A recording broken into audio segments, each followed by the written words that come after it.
here with Metallica, the hot new heavy metal band from LA. And let's have them start with their name and what they do in the band. And let's start with you. James Hetfield, rhythm guitar and vocals. Lars Ulrich, drums and bongs. Dave Mustaine, lead guitar. Cliff Burton, bass guitar. Do it loud, do it fast, and do it yourself. That's the nu metal motto of Metallica, a band that after a decade of hard work and sonic enterprise truly rules. The band's story begins back in the spring of 1981. Glam was still king on the LA scene, but Danish-born drummer Lars Ulrich was looking to start a very different sort of band.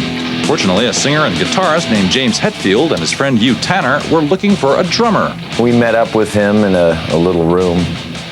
I think it was Irvine, California. And he had this drum kit that was kind of like the Muppet kit, you know? It was not a real kit or something. It had about 10 different colors on it, and he had one cymbal that every time he'd hit it, it would fall over and we'd have to stop. Nothing came of that initial encounter, but Ulrich did later get an offer to do a track for a metal compilation album. He had no band, but he remembered his meeting with James Hetfield. Lars had called me back, got a hold of me and said he knew this guy, Brian Slagle, who was putting together this compilation album called Metal Massacre. Me and James, wrote this song together called Hit the Lights. The review in some of the magazines in Europe said this was the worst sounding song the guy had ever heard. It was the worst recording that this guy had ever heard on an album. We tried to recruit other guitar players. Our bass player, Ron, who I was living with, was in the band for quite a while. We tried all kinds of different guys, local, from beach bums to Hollywood rockers. One day, I'm sitting in my house and the phone rings, and this guy just gets on the phone and says, "Hey, I got all this equipment and blah, blah, blah," just motor mouthing off, and I got my own photographer and I got my own driver and I'm like going, huh? And it turned out this was this guy named Dave Mustaine. What Metallica actually did was you watched four guys get together, these mad nuclear physicists or whatever, and we kind of spilled some chemicals into a drum and boom, there you go. Speed metal defined. With its initial lineup complete, Metallica started clubbing around LA in March of 1982, pounding out covers by such underground British metal bands as Sweet Savage and Blitzkrieg. Then the band whipped up 7 original songs for a demo tape to circulate, the now near-legendary No Life Till Leather. I would send 5 tapes out, and those 5 guys would, copy them and send them to, 5 other guys, and those 5, it would just spread like wildfire. And within a couple of months, the whole underground around the country and also in Europe just knew about Metallica. Metallica's first lineup seemed stable, but something was missing, and Ulrich and Hetfield realized what it was when they caught a band called Trauma at the Whiskey in Los Angeles one night and were knocked out by the group's bassist, Cliff Burton. He just had this stage presence and this visual thing about him that was just incredible. You couldn't tell what he was playing, but we looked a little closer and it was the bass guitar, and he had these wild noises coming out of it, and his head wouldn't stop. It was on a swivel, We pretty much knew he was our kind of guy. After 3 months of wooing and the band's agreement to move up to San Francisco, Cliff Burton agreed to become Metallica's new bassist. Soon after, the group got a phone call from New York from a man named John Zazula, or Johnny Z. He'd heard their tape, and he wanted them to relocate to the East Coast and record for a new label he was starting called Megaforce. We hopped in this U-Haul with all the gear. We were sleeping in the back on the way, drove straight there. We kind of found out on the road how Dave was,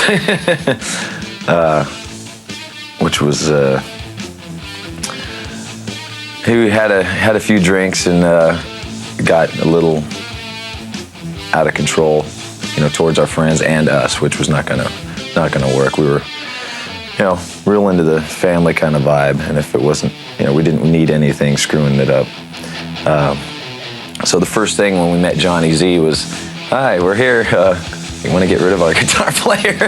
My feelings were hurt, and I still think of them all the time. It's been kind of hard for me getting to the point where I can accept all of that because there was a lot of jealousy and a lot of me dealing with what was going on in my head, watching these guys achieve this stellar position in the industry that I'm still working in. The decision to dump Dave Mustaine from the Metallica lineup immediately created a major problem, finding a wildly talented replacement. Fortunately, the band was already aware of another San Francisco Bay Area band called Exodus and its remarkable guitarist, Kirk Hammett. I was in the band almost instantly, and a week later we were gigging all over the place and living this this subterranean lifestyle. We had to live in this, it was called the Music Building. It was in Jamaica, Queens. Other bands would come in and rehearse there and go home, and sleep in a nice little bed. And you weren't even supposed to, be there past midnight or whatever. But we knew all the people there. We were sleeping on, the corners and packing material, how our amps got there, Band in the next room over was Anthrax. And they felt sorry for us, so they gave us a toaster oven and a refrigerator.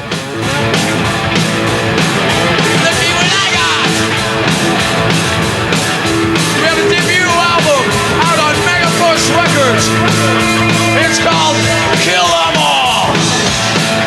We're glad to kill all you tonight. That whole thing that happens to you when you, for the first time, stand there and actually hold your own album, and Metallica, and see your picture and songs that you've been playing for a couple of years, and that was a very heavy thing. After their Kill 'Em All for One tour, the band considered hiring Armored Saint singer John Bush to be Metallica's frontman, freeing James Hetfield to concentrate on his guitar playing.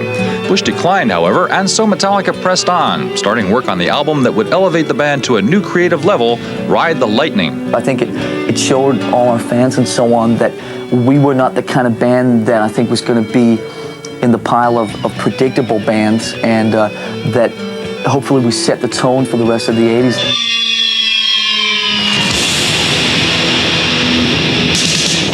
It's just us doing what we do. Let's keep it that way. Bring the music more across instead of the look. Not try and hide anything.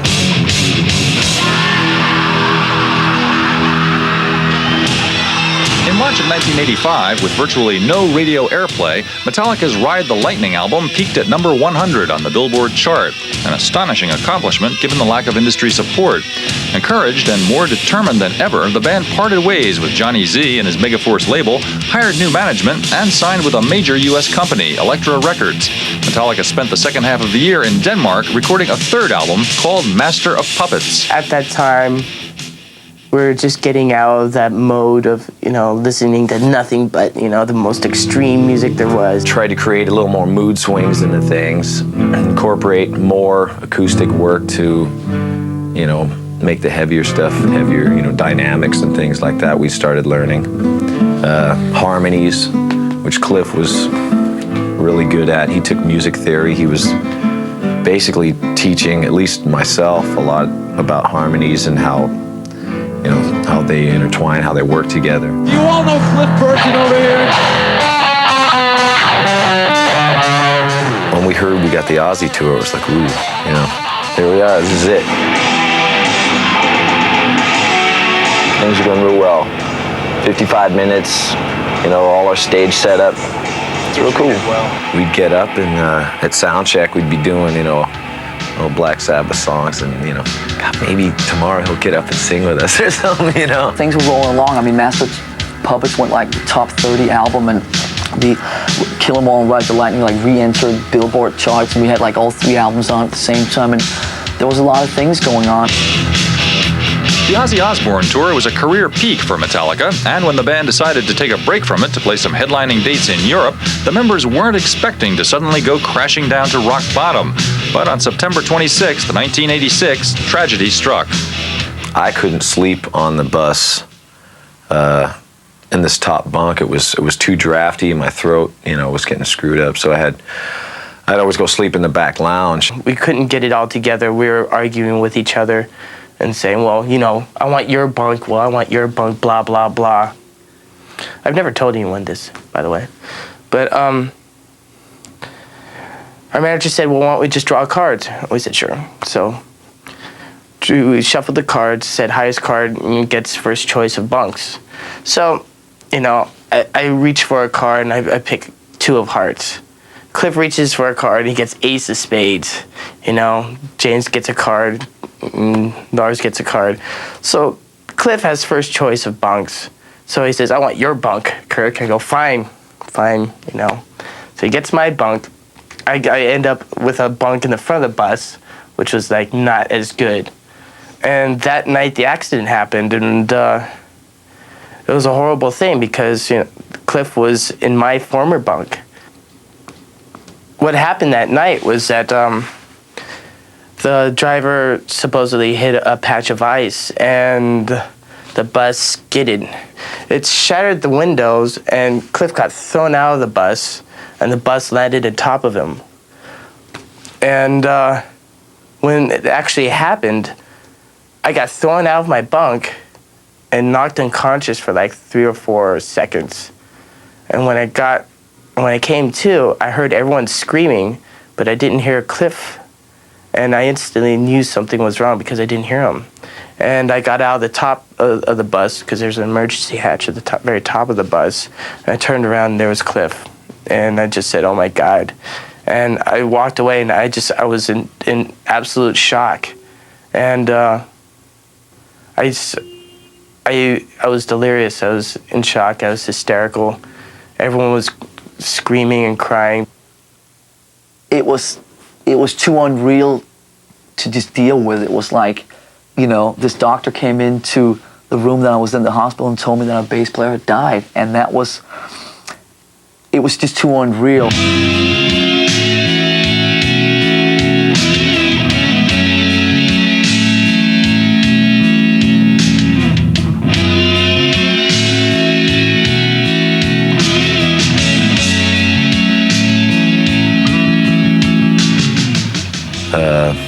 I remember our tour manager at the time, Bobby Schneider, said, after everyone was kind of taken care of there, he said, let's get the band and go to the hotel. And he said, when he said band, it was like, it's not really a band right now. And we couldn't really grasp it for a while. We had to sit down and actually face this. What were we going to do? We realized that the last thing that Cliff would obviously want us to do, and we couldn't stop now. Metallica had always been about going against whatever would come our way and just sort of carrying on. We weren't really looking for a Cliff part 2, someone who could like solo a lot and someone who was really eccentric like he was in his own way. They'd come in with their bass and they'd plug in and start fiddling around, and you knew right away. It's like, ugh. We had the little signal, that we'd, it was like, see ya. You could tell if, he started going, bap, bap, bap, doing this funky stuff. It's like, wait a minute, next. One day, this kid named Jason Newsted just walked in, and it was pretty obvious that there was something about him that was pretty different. It wasn't just about playing bass. There's so much more to it, and those guys knew it, and I knew it. Deciding immediately that the band had to go on, the surviving members of Metallica set their sights on a new bassist, Jason Newsted, from a band called Flotsam and Jetsam.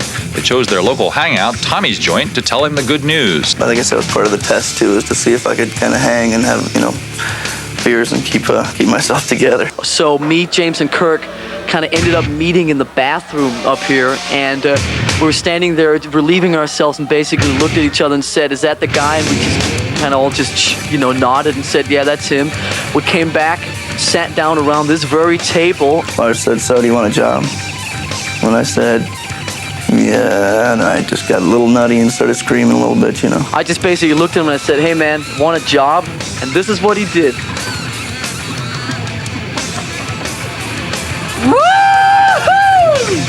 Scared everybody out of the establishment. and then we thought twice about this. I knew there was going to be tests, and I knew that people were going to be messing with me here, messing with me there, trying to figure out if I was going to be the right guy for the job. And that's certainly what happened. And it came from all ends, it came from crew guys and friends and family and whatever. But stuck it out, and here we are 6 years later.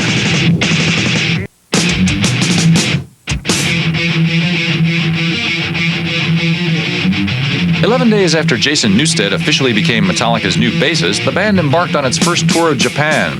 Next came an EP of cover tunes, Garage Days Revisited, and then the group started work on its next album, And Justice for All, a collection of very extended tracks that would eventually become Metallica's first top 10 hit and spawn its first music video. It is impossible for a decerebrated individual to experience pain, pleasure, memory, dreams, or thought of any kind. This young man will be as unfeeling, as unthinking as the dead until the day he joins them.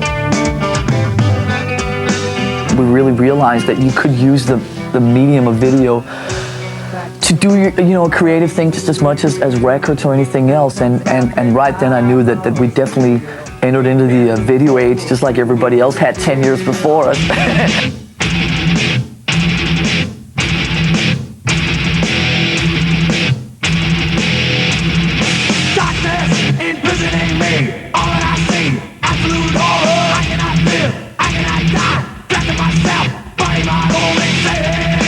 I remember now you're supposed to put makeup on, and James ran in the other direction and stuff like that. It was hilarious. Taking my sight, taking my speech, taking my head, taking my eyes, taking my legs, taking my soul, living with life in hell.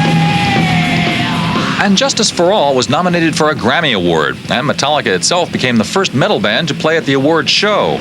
Unfortunately, in a now notorious incident, the group lost the Best Metal Band award to Jethro Tull of all acts. The band soldiered on, though, winding up a tour, taking a 9-month break, and then starting work on a collection of surprisingly shorter songs produced by hard rock veteran Bob Rock that would become the biggest Metallica album to date.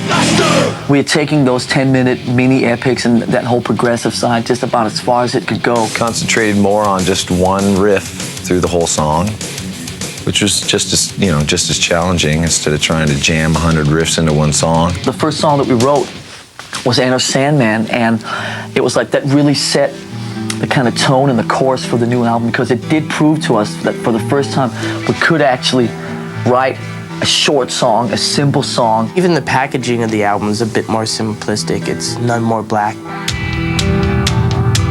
Yeah. Here it is, guys. You saw it here first. You saw it here first, huh? None Pretty more exciting, huh? I think we've reached a different level now with this record, definitely.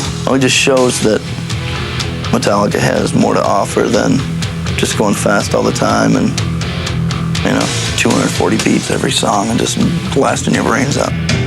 I really wanted to come in as a drummer and try and really lay back and get some kind of a groove thing happening.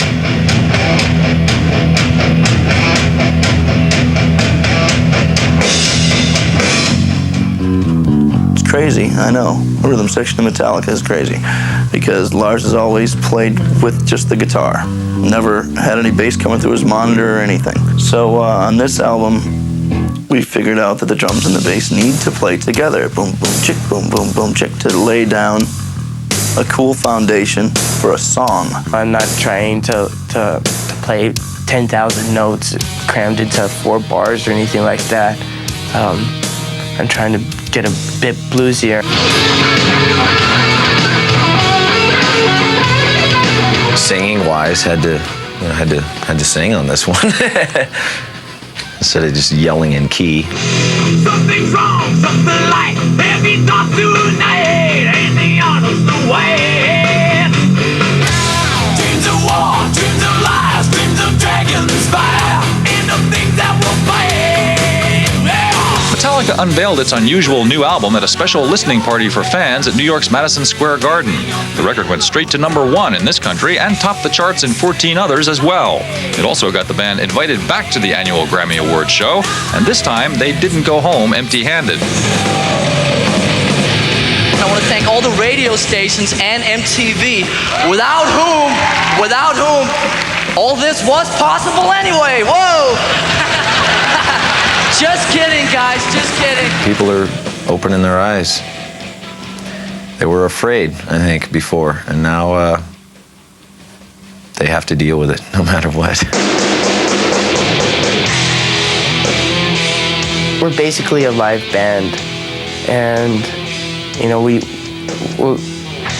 we enjoy playing live, and we enjoy being able to put on a great show. I mean, that really means a lot to us.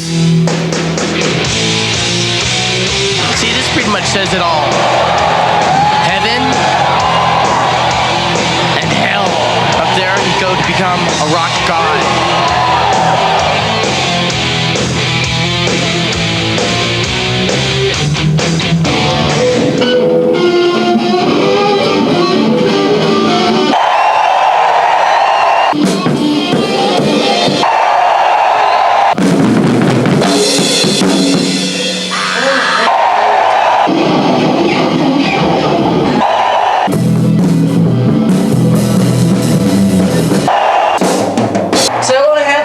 I will, absolutely. Hey, Hampton, how you feeling tonight? Okay? GA, man. GA, you know what that means, don't you? Yeah. Go away, mom. We'll be out very soon, so ready to kick some ass here. We'll be out in 2 minutes. 3, 4.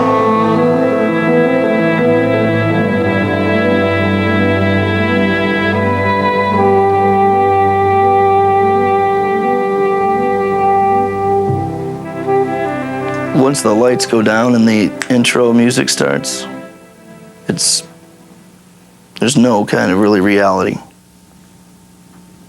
It's all just zzz.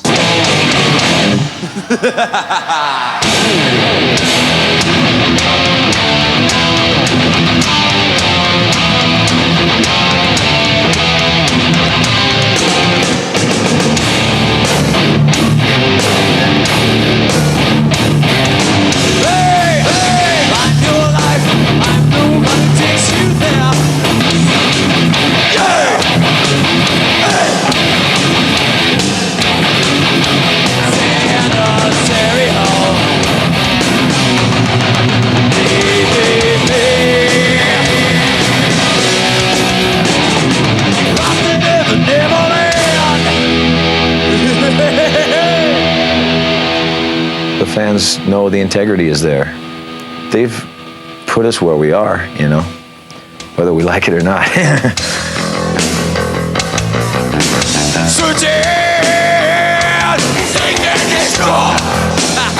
Metallica, it's my life, and I could not ever picture doing this with anybody else or another band name. And I think that the day Metallica sits down and says, okay, you know, no more, let's give this a respectful ending, I'm just going to do something else. I mean, it changed everything in my life, of course, you know. It was like, it was a dream for me to be able to even get into this band. So, I mean, it means everything. It means everything.